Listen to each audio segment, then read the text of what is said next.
सोचिए जरा, जमीन के मीलों नीचे जहां अंधेरे के सिवा कुछ नहीं, वहां जिंदगी का एक चमचमाता हरा निशान मिले। आज हम एक ऐसी ही खोज की बात करने वाले हैं जिसने विज्ञान की दुनिया में हलचल मचा दी है और इस सवाल को फिर से खड़ा कर दिया है कि आखिर जीवन है क्या और वो कहां-कहां मिल सकता है। ये कहानी शुरू होती है 2018 में माइक्रोबायोलॉजिस्ट हेजल बार्टन और उनके साथी लार्स बेहरेंट के साथ। न्यू मैक्सिको के कार्लसबैड गुफाओं के घने अंधेरे में उन्हें कुछ ऐसा मिला जिसने जीव विज्ञान के सारे नियमों को ताक पर रख दिया। चमकीले हरे रोगाणु जो उस जगह पर फल फूल रहे थे जहां सूरज की एक किरण भी नहीं पहुंच सकती। तो सवाल यही उठता है ना कि आखिर ये हो कैसे रहा था। हम सबने पढ़ा है कि फोटोसिंथेसिस के लिए रोशनी जरूरी है, तो फिर ये रोगाणु बिना किसी रोशनी के कैसे जिंदा थे और ये इतने चमकीले हरे क्यों थे। ये एक ऐसी पहेली है जिसका जवाब हमें सिर्फ इस गुफा में ही नहीं बल्कि ब्रह्मांड में जीवन की तलाश की ओर ले जाता है। तो चलिए सबसे पहले उस जगह को समझते हैं जहां ये सब मिला। ये कोई आम गुफा नहीं है, ये एक ऐसा इकोसिस्टम है जो लाखों सालों से बाकी दुनिया से एकदम कटा हुआ था। पूरे 4 करोड़ 90 लाख साल। जी हाँ, वैज्ञानिकों का मानना है कि ये जो माइक्रोब्स की कॉलोनी है वो इतने लंबे समय से बाहरी दुनिया से बिल्कुल अलग थलग रही हैं। जरा सोचिए ये कितना लंबा वक्त है। ये तब से है जब डायनासोर खत्म हो चुके थे और इंसान का तो कोई नामो निशान भी नहीं था। तो सवाल ये है कि वैज्ञानिक इस छुपी हुई दुनिया तक पहुंचे कैसे।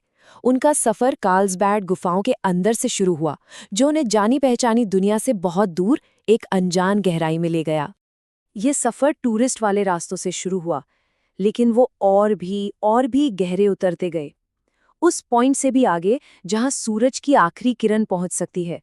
और कुछ ही देर में वो एक ऐसी जगह पर थे जहां घना पूरा अंधेरा था, सिर्फ उनकी हेडलाइट्स की रोशनी। और वहीं उन्हें वो नज़ारा दिखा जिसकी किसी ने कल्पना भी नहीं की थी। मतलब जरा सोच कर देखिए, इतना गहरा अंधेरा कि चेहरे के सामने अपना हाथ तक ना दिखे, और उस अंधेरे में भी दीवारों पर जिंदगी का वो चमकीला हरा निशान। ये एक ऐसी पहेली थी जो दिमाग घुमा दे। तो अब वक्त है इस रहस्य से पर्दा उठाने का।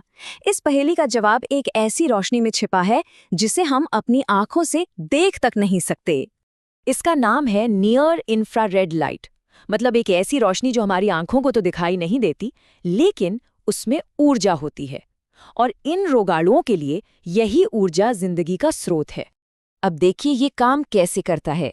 ये जो रोगाणु हैं, ये एक खास तरह के साइनोबैक्टीरिया हैं, और उनके पास एक सीक्रेट हथियार है, क्लोरोफिल डी और क्लोरोफिल एफ। ये साधारण क्लोरोफिल से अलग हैं क्योंकि ये खास तौर पे नियर इंफ्रारेड लाइट को सोखने के लिए बने हैं। और मजे की बात तो ये है कि गुफा की चूना पत्थर की दीवारें एक शीशे की तरह काम करती हैं, जो इस हल्की अदृश्य रोशनी को इन रोगाणुओं तक पहुंचाती हैं। तो इसका मतलब ये हुआ कि फोटोसिंथेसिस, जिसके बारे में हम सबने स्कूल में पढ़ा है, वो सिर्फ एक ही तरह का नहीं होता। एक तो वो है जो सूरज की दिखने वाली रोशनी से होता है, लेकिन अब हमें एक बिल्कुल नया तरीका पता चला है जो घने अंधेरे में न दिखने वाली रोशनी का इस्तेमाल करके भी जीवन बना सकता है। और पता है, इस एक खोज का असर सिर्फ इस गुफा तक ही नहीं रुका, इसने हमें पूरे ब्रह्मांड को देखने का एक नया नजरिया दे दिया है। देखिए, हमारे ब्रह्मांड में ज्यादातर तारे हमारे सूरज जैसे नहीं बल्कि रेड ड्वार्फ यानी लाल बौने तारे हैं, और ये तारे ज्यादातर नियर इंफ्रारेड लाइट ही छोड़ते हैं। पहले लगता था कि ऐसे तारों के ग्रहों पर जिंदगी मुमकिन नहीं होगी, लेकिन अब इस गुफा ने हमें एक नई उम्मीद दी है कि शायद उन ग्रहों पर भी जीवन पनप सकता है, ठीक वैसे ही जैसे इस गुफा में पनप रहा है। हेजल बार्टन की ये बात सुनिए, इससे पता चलता है कि ये कितनी बड़ी खोज है। अब हमें अरबों तारों में अंदाजा लगाने की जरूरत नहीं, हम अपनी खोज को सीधे उन चुनिंदा जगहों पर ले जा सकते हैं जहां कुछ मिलने की उम्मीद सबसे ज्यादा है। असल में बार्टन के काम से प्रेरित होकर नासा ने एक प्रोजेक्ट भी शुरू किया है जो बिल्कुल ऐसे ही ग्रहों की तलाश करेगा। और अब आते हैं सबसे जरूरी बात पर।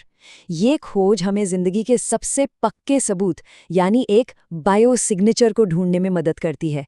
एक ऐसा केमिकल निशान जिसकी मौजूदगी का मतलब है कि वहां जिंदगी है, और वो सबूत है ऑक्सीजन। ये बात बहुत गहरी है। हमारी धरती पर जो ऑक्सीजन है वो फोटोसिंथेसिस की वजह से ही बनी है, और अगर हमें किसी और ग्रह के वायुमंडल में ऑक्सीजन मिलती है तो ये एक बहुत बहुत बड़ा संकेत होगा कि वहाँ भी कोई बायोलॉजिकल प्रोसेस चल रहा है। तो असली मकसद यही है, दूसरे ग्रहों के वायुमंडल में ऑक्सीजन की तलाश करना। कार्लसबैड गुफा के इन छोटे से रोगाणुओं ने हमें ये सिखाया है कि हमें कहाँ और कैसे देखना है। उन्होंने ये बताया है कि फोटोसिंथेसिस ऐसी जगहों पर भी हो सकता है जिसके बारे में हमने सोचा भी नहीं था, और इसका मतलब है कि ब्रह्मांड में जीवन की तलाश के लिए पहले से कहीं ज्यादा जगह हैं। और ये खोज हमें एक बहुत बड़े सवाल के साथ छोड़ जाती है।